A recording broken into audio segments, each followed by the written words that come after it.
అందరికీ నమస్కారము. ఈరోజు కొబ్బరి పచ్చెనగపప్పు కూర చేస్తున్నాను. 2 స్పూన్లు ఆయిల్ పోసుకుంటాం, కొద్దిగా ఆవాలు,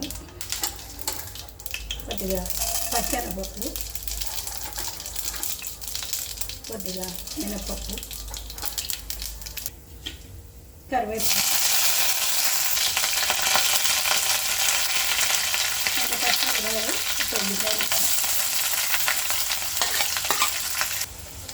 పసుపు కోరిన కొబ్బరి వేసుకోవాలి. ముందుగా 10 నిమిషాలు ఇలా మగ్గించుకోవాలి.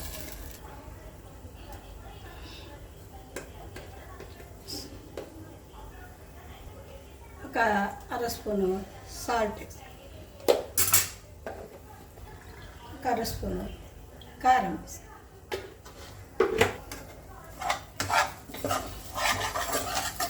ఇప్పుడు శనగపప్పు ఉడకబెట్టించిన శనగపప్పు వేసుకోవాలి.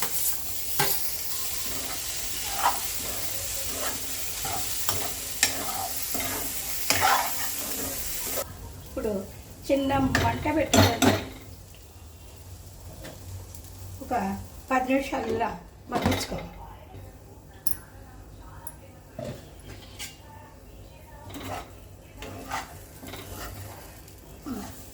కొబ్బరి శనగపప్పు కూర రెడీ అయింది. చిన్నపిల్లలు కూడా చాలా ఇష్టంగా తింటారు. ఇవి చపాతీల్లో వేసుకు తింటే చాలా రుచిగా ఉంటుంది. చారులైనా నంజు తిన్న పిల్లలు కొట్టినా కూడా తింటారు. కాస్త కారం తగ్గించి వేసుకుంటారు, బాగుంటుంది. మీరు కూడా ఒకసారి ప్రయత్నం చేయండి.